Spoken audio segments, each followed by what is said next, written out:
morning, sports fans. ASMR Sports back in your business. Holy shnikes. It's been a week, guys. I sit here today as a, how shall we put it, partially disabled person. I have been struggling for the past week, basically like, when was that? I think it was basically after like the last stream that I did, which I think was like this past Tuesday night. I've been having like just terrible, like, I guess it's not vertigo, we'll call it dizziness, kind of unbalanced sort of feeling, that, you know, basically meant like just sort of walking, basically any kind of movement of my head, like, you know, side to side or anything, or up or down, was causing me to feel like, you know, I was going to fall over or something, which is a pretty horrible experience, I have to say, and it's still ongoing as we sit here, but I thought I would give a try to making a video and see how it goes. You know, I just off the bat, yes, I have sought medical attention for this, and, you know, they basically, if you've ever had anything like this happen, which probably many of you had, because it's fairly common, at least, you know, in less severe forms, but, you know, basically things can happen in your inner ear. There's little, like little sort of calcium deposits in there that can break off and then get in the liquid that's in the canals of your inner ear that your body uses to keep your balance and, you know your position on the earth in accordance with gravitational forces. But anyways, that's kind of what, you know, they suspect is the case here, and so you sort of wait until those pieces, like, I don't know, disintegrate or move along their merry way or whatever, but that is the sort of diagnosis, and you know, I mean, there's lots of things you can do to try to get those things out. I've tried some of those things; they haven't really worked. Just different positions. I'm hoping to find some expert assistance with that here, maybe this week. Sooner the better. So, anyways, yeah, it's been pretty awful. And I've been just kind of laying around a lot, trying to be still. So my recording studio here, where I record these videos, is in the basement, and I gotta tell you, stairs are probably the worst thing to be dealing with in this condition, and I didn't really want to go downstairs at all, but here we are. I thought I'd try it out and hope things will return to normal soon, but yeah, it's pretty crazy. I mean, like, I can't drive, I can't, you know, really go anywhere. I play, you know, as you know if you watch this channel, I play a ton of tennis, and that's just completely distant memory at this point. So yeah, life is very difficult, and it's you know, it's scary because you don't know how long this is gonna last, and might take weeks, might take months, who the F knows. And the idea of being, and yeah, it's crazy because, like, I have a job that's pretty, you know, easy to do, unless I'm completely, like, in a, I don't know, hospital bed unconscious or something, right? I just have to sit at a computer, which I luckily am able to manage. Although even in the first 2 days, it must have been like worse than it is now, because I remember I just couldn't even sit at my computer for very long. I would just get like tired and freaking dizzy, and it would suck. But like, if I had any kind of desk, you know, job where I had to go in somewhere, I'd be like out of work until this thing blows over, which who the heck knows when that's going to be. So anyways, it's yeah, it's very anxiety-inducing and stressful, and I hope y'all never have to experience this, or if you do, it's a, you know, quick little 1 or 2 day affair. So anyways, I did want to do a video. The break that I've been trying to fill, the modern baseball, I think still has like 6 spots to fill, so that's kind of far off. And if I'm true to my word, I would have canceled it already, but I thought I'd maybe not. So I don't know. Apologies to everybody who has placed an order for that. I just don't know if it's going to fill, so I'm just going to have to decide. And honestly, if it does fill, I don't know if I could do like an hour-long, 2-hour-long stream or whatever at this point, until I feel a little better. Hopefully I do feel better. Maybe I never will, but anyway, so I haven't been super anxious to fill it up for that reason, and I've just kind of been not really in a position to make content, so I haven't had a chance to drum up business, but here we go. If anybody wants to buy like 5 spots, that'd be awesome. So I thought I would open, I don't know, I just was looking for stuff to open, and I kind of like, we opened what was it, a 2018 Heritage minor league box in the last video, and I'm jonesing for some of the 2023 Topps Pro debut that just came out, but haven't managed to get any yet, so I thought this seemed like close enough. 2022 Topps Heritage minor league. By the way, with regard to gum chewing, I'm not sure I'm going to be chewing gum anytime soon either. I don't know. I guess that shouldn't really affect me, but sort of involves movement of the head, so I'm kind of being cautious and not doing that. Although, I mean, I've been eating, so I guess that's fine. But anyways, we'll do this one without the gum here. Wish I would have brought my water down. So yeah, let's get into some minor league action here. I should also say I'm behind on shipping out packages, so if you've ordered some from me in the past, you know, kind of towards the middle or end of last week, I apologize. I would have shipped that out sooner. Ooh, nice, Jason. I would have shipped that out sooner if I had not had these medical issues.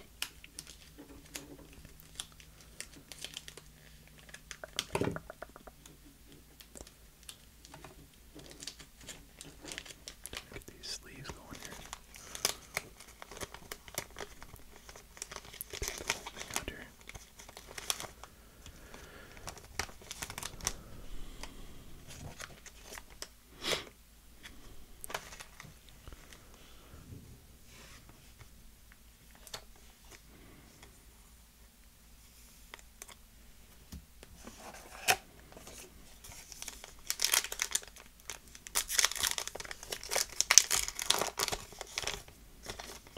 I hope maybe later today get everything mailed out that I've got kind of waiting to be mailed, so looks like we got a green parallel coming up. That's nice. Burton Davis and friggin' pitcher Frank Mazzucato, you SOB, how dare you.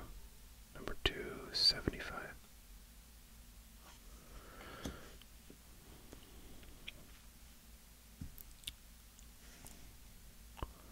Cody Morissette, Benny Montgomery. I have been watching the, this guy should be breaking into the majors here, I think, this 2024 season. He's been a long-awaited prospect for the Giants. I have been kind of checking on the baseball games that have been going on, hoping against hope the Rangers can pull off a victory over the Astros.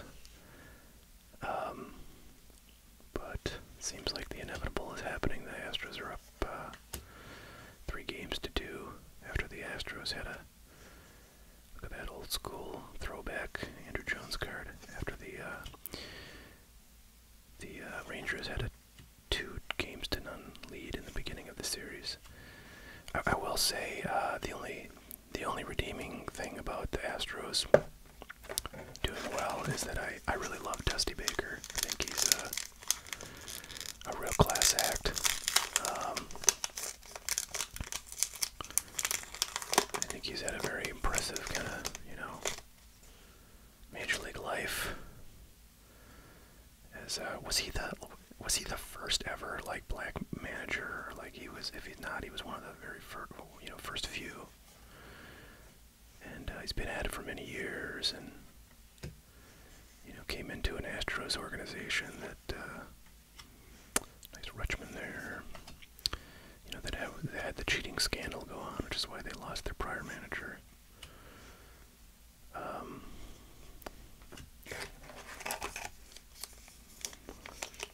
So, you know,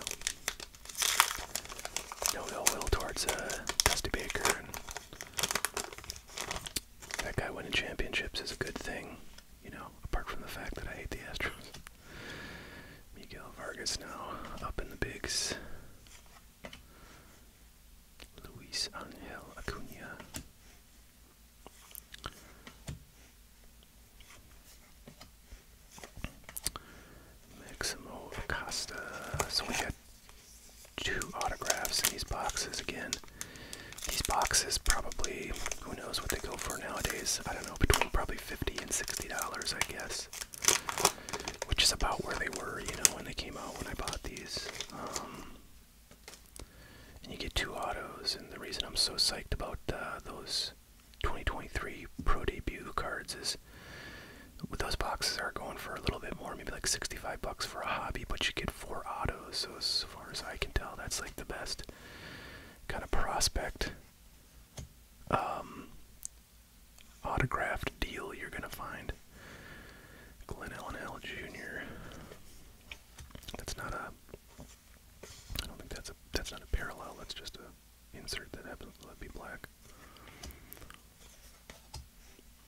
So we'll go see. I haven't looked in a while to see like if I could find some sort of case deals on that 2023 Pro Debut, but if I ever feel better, I may go do that. Usually when a product just comes out, you know, it's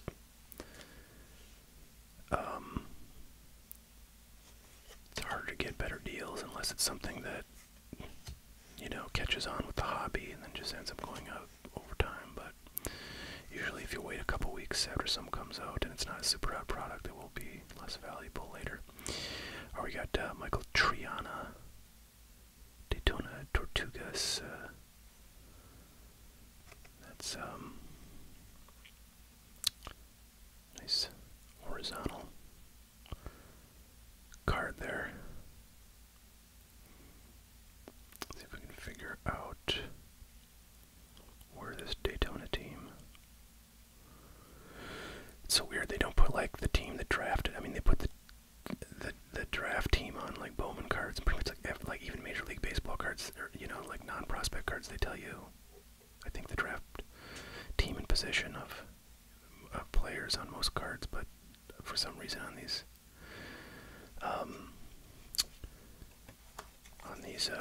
Heritage Minor League cards, they do not want to like tell you at all what team the player plays for. You're supposed to, I guess, know. There's not as well the Peraza with the Yankees. Riley Green. So it's about a third of the box down, and 1 auto remaining. Hopefully we'll get a parallel.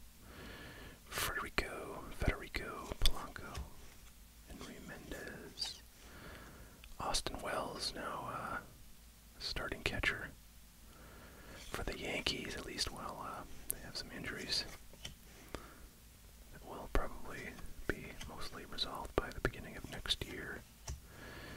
Nice prospect outfielders with Dominguez, cased right there.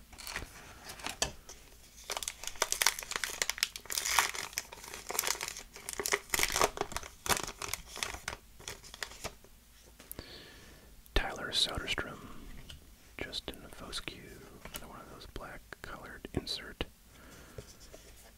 Luis Rodriguez. These are pretty cool looking cards, whatever this insert set is. Baseball Stars, I guess is what it's called. Whoa. Earlier today, I got a text message from a gentleman that I had bought some cards from many years ago, actually, probably like 4 or 5 years ago. And one of the cards was a Bowman, 1951 Bowman Mickey Mantle rookie, graded PSA 2.5, and I was just like, oh man, this is not something I expected to have crossed the radar.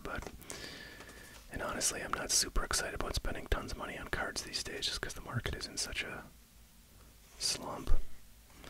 But it's hard to argue with the long-term viability. Oh, nice. This is a sweet one. Marcelo Mayer is a really good prospect in the Red Sox organization, so that's pretty awesome. Not a parallel, but oh, it's numbered. Fantastic. This is a great one. Then numbered to 50. Golly, that might be a $40, $50 card. Might pay for the box of that other auto. Is not too horrible. God dang it. This is a thick top loader. I'm apparently out of the regular thickness ones, at least right next to me. Alright, well, those are the 2 autos. So anyways, this thing crossed my desk, and I was like, you know, what do you need for it? He's like, I have a price in mind, but I want you to tell me to see if you're serious. So I was like, oh shit, here we go.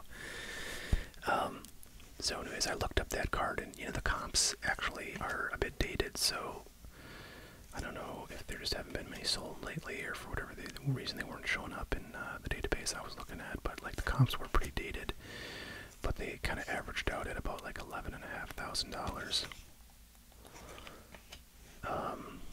So I said, well, you know, if you take this card and sell it for $11,500 at like, you know, one of the big auction houses, they're gonna be, you know, 20,000 of that is paid to them by the buyer.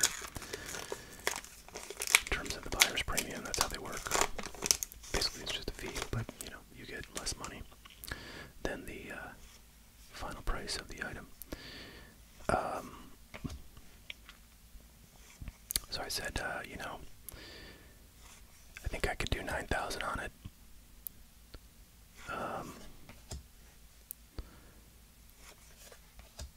Understanding that's pretty much like break even if I decided to sell it today through an auction house.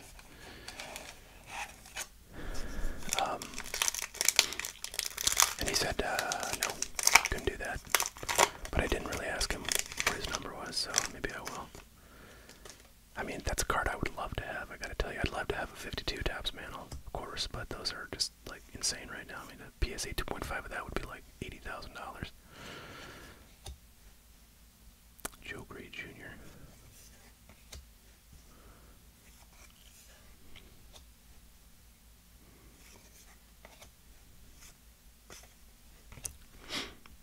But yeah, I don't know. Another problem. The reason I didn't push too hard on this Mantle was, you know, again, I'm not really looking to spend a ton of money. Although if there's anything I'll drop money on, even if I'm not looking to spend money, it's, you know, prime Mantle cards, early Mantle cards, and like, you know, if I could find vintage wax at the right price, I would certainly, and I think I could turn it for a profit. I would take advantage of that, even if I didn't really want to, or I hadn't been planning to spend money. Oh, but another reason I just sort of didn't push too hard on it after, you know, he said I didn't think I was close enough to him, was this guy who was selling it he said something that I have to say pretty much every vintage, like high-end vintage seller says, which is this card is undergraded and it's way better than any of the other, you know, comps, the cards that are, you know, you're using for comps. It's way better than those, which is, you know, demonstrably untrue. I look at the images at the comps to see just this exact thing. Henry Davis, #1 draft pick in like 2021, I think, #1 overall.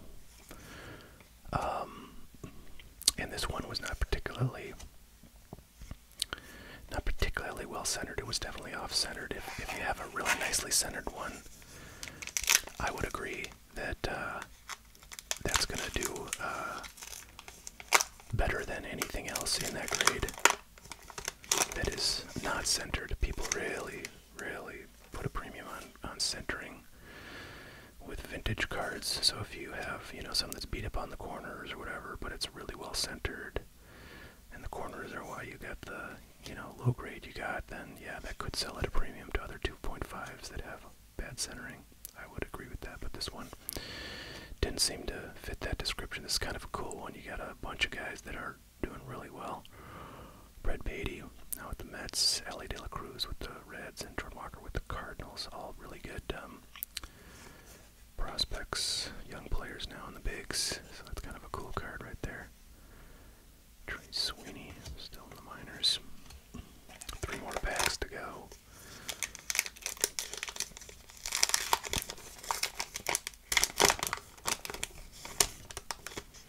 James Wood, that's the guy we pulled an auto of.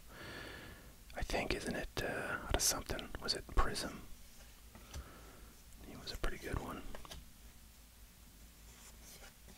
This is during the last live I'm referring to, Jose Rodriguez. Boy, I was just thinking, you know, the Phillies, I think I want the Phillies to win the NL.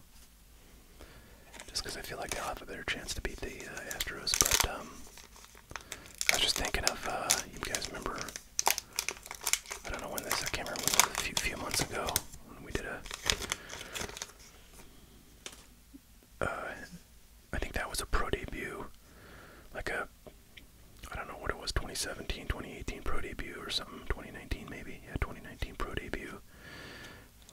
box on a stream that somebody ordered, and there was a 1-of-1 auto of Bryce Harper in there, and I know that got sold by the person who bought it, or who bought, bought that box from me.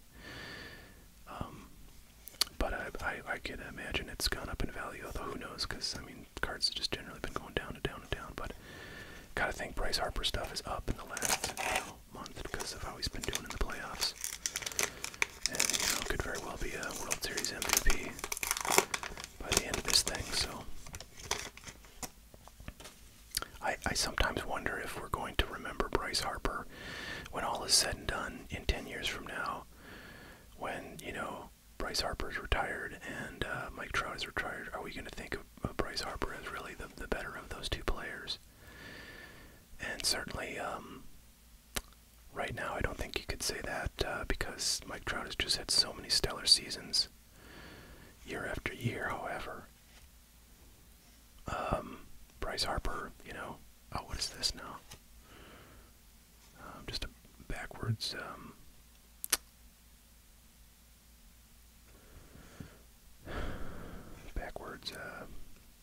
parallel number to 50 black. It's weird because those other colored ones were not backwards.